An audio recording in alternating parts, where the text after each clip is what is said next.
Avec les rumeurs qui courent sur le prochain conflit militaire mondial possible, la Troisième Guerre mondiale, vous avez probablement entendu le nom de Vladimir Poutine plusieurs fois.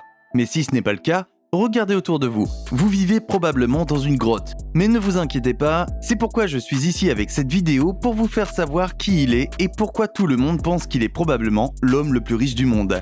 Qui est Vladimir Poutine ? Il est l'actuel président de la Russie et l'est depuis 17 ans, ce qui fait de lui le dirigeant le plus ancien. Ses premiers et deuxièmes mandats présidentiels se sont déroulés de 2000 à 2008, et ses troisième et quatrième mandats de 2012 à aujourd'hui. En 1999, il a été Premier ministre et, avant cela, il a été officier de renseignement extérieur au sein du KGB pendant 15 ans. Oui, un véritable espion. D'espion à président, c'est assez impressionnant, n'est-ce pas ? Selon Forbes, il a été élu 4 fois l'homme le plus puissant du monde.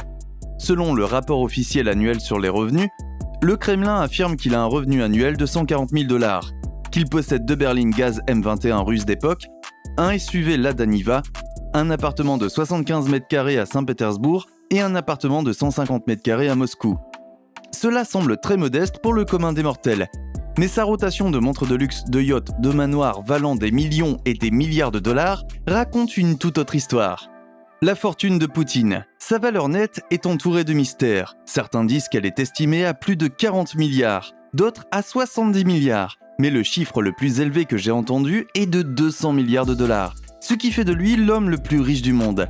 Mais personne n'en est sûr, peut-être parce que cet homme était un espion, et à en juger par le nombre d'années pendant lesquelles il a servi, il était excellent pour dissimuler les secrets des services secrets russes, et je suis sûr qu'il a appliqué la même mécanique à sa fortune. Certains disent que Poutine a amassé de vastes richesses en utilisant son influence au sein du gouvernement pour enrichir sa famille et ses amis qui, en retour, lui ont offert des cadeaux en espèces et des participations dans leurs entreprises. C'est probablement ainsi qu'il a acquis 4,5% de parts de Gazprom, une compagnie pétrolière, et 37% des parts de Solguneftegas, une compagnie de gaz naturel. Il est censé détenir 50% des parts de Gunvor, une société commerciale d'1 milliard de dollars qui exporte du pétrole russe. Cette société est détenue conjointement par Gennady Timchenko. Bien qu'il n'existe aucune trace écrite menant directement au président de la Russie, sa fortune serait stockée dans des actifs, des comptes bancaires offshore et répartis entre sa famille et ses amis.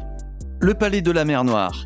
Ai-je mentionné qu'il posséderait un magnifique palais de 70 hectares sur une falaise au-dessus de la mer Noire ? Il s'agit du plus grand bâtiment résidentiel privé de Russie.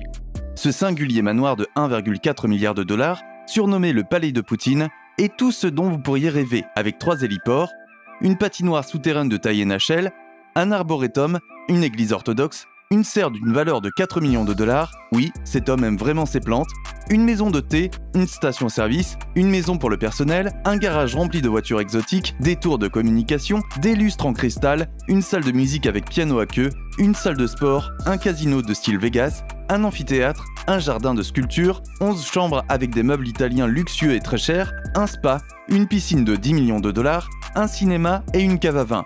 Ouh, j'en ai la tête qui tourne. Vous pouvez donc être sûr que c'est un luxe insensé pour un seul homme. Mais je suis sûr qu'il aura ses amis dignitaires pour lui tenir compagnie.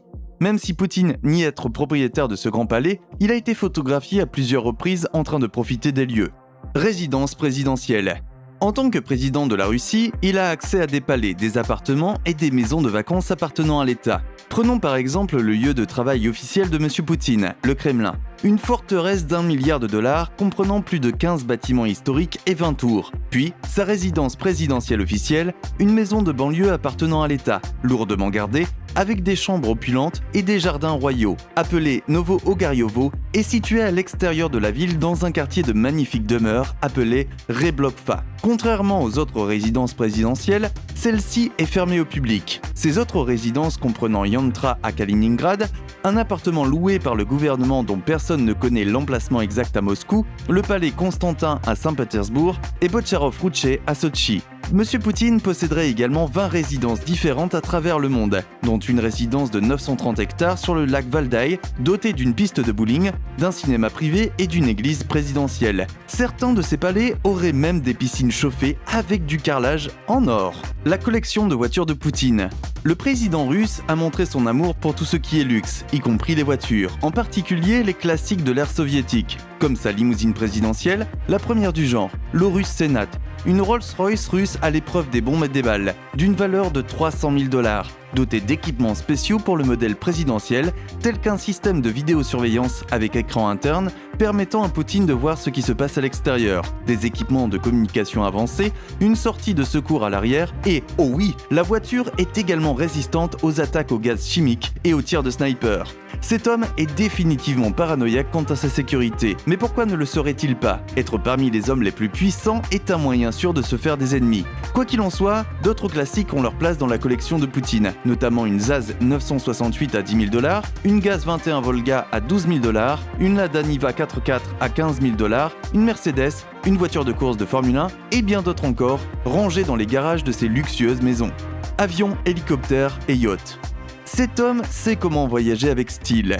Le président a été associé à plus de 58 avions, dont un Dassault Falcon 19 places insonorisé qui a coûté environ 20 millions € avec un système de divertissement de pointe, 8 Tu-154 qui ont coûté entre 7,5 et 20 millions € chacun, ce qui, mes amis, représente 8 fois beaucoup d'argent. Il possède également un Airbus ACJ319, 2 Tu-204-300 avec des salons de luxe insonorisés. Parmi tous ces appareils, il y en a un qui sort du lot, d'une valeur de 70 millions $. L'IL-96-300 PU, surnommé le Kremlin volant. Un avion de 186 places équipé d'un système de communication avancé, d'une salle de conférence, d'une cabine d'une valeur de 11 millions $ et d'un siège de toilette en or d'une valeur de 60 000 $. Il en posséderait 5 autres. Il posséderait également 15 hélicoptères Mi-8. Sa collection de yachts est plus vaste que celle de ses voitures. Poutine en posséderait au moins 4. Un méga yacht de 1,2 milliard $ avec une piscine intérieure de 15 mètres qui peut être convertie en piste de danse. Un super yacht de 100 millions $ appelé le Graceful avec un héliport, 6 somptueuses chambres à coucher et dont l'entretien annuel coûte de 5 à 10 millions $. Ensuite, nous avons le Seagull de 53 mètres de long, l'un des yachts du Kremlin d'une valeur de 40 millions $, dont certaines caractéristiques comprennent une piscine, un jacuzzi, une salle à manger de 1000 m², une salle de sport et un espace barbecue. L'Olympia, un yacht de 187 mètres de long, offert à Poutine par le propriétaire du club de football de Chelsea et son ami multimilliardaire Roman Abramovich, est estimé à 35 millions $. Art. Dans un appartement confidentiel de Moscou, gardé par la police, se trouveraient plus de 1000 œuvres d'art d'une valeur de 2 milliards $. Parmi les collections d'art figurent des œuvres d'artistes prestigieux tels que Léonard de Vinci, Michel-Ange, Rembrandt et d'autres artistes de la Renaissance. Un style luxueux. Bien qu'il nie le rôle de président milliardaire, il s'habille certainement en conséquence. Il a été aperçu une fois avec une montre Patek Philippe Perpetual Calendar, une magnifique pièce d'horlogerie qui vous coûterait environ 1 million $. Il posséderait également une Lange und Söhne turbographe de 500 000 $. Il porte des costumes Bespoke, Brion et Keaton taillés à la perfection, qui coûtent au moins 5 500 $ chacun, ainsi que des cravates Valentino. Parmi les marques de chaussures préférées de Poutine, citons John Lobb et Salvatore Ferragamo, qui vous coûteront des milliers de $, et ce n'est pas tout. Il s'entraîne même avec une tenue de sport en soie et cachemire d'une valeur de 3 200 $, fabriquée par le luxueux créateur italien Loro Piana.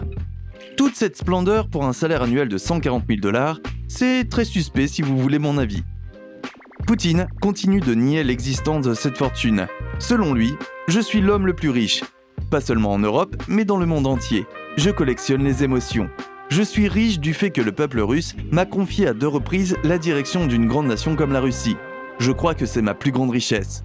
Cela semble très honnête, mais au vu de ce que l'on entend et de ce que l'on voit, il est difficile de croire que le président de la Russie est un bureaucrate consciencieux au style de vie simple et de classe moyenne.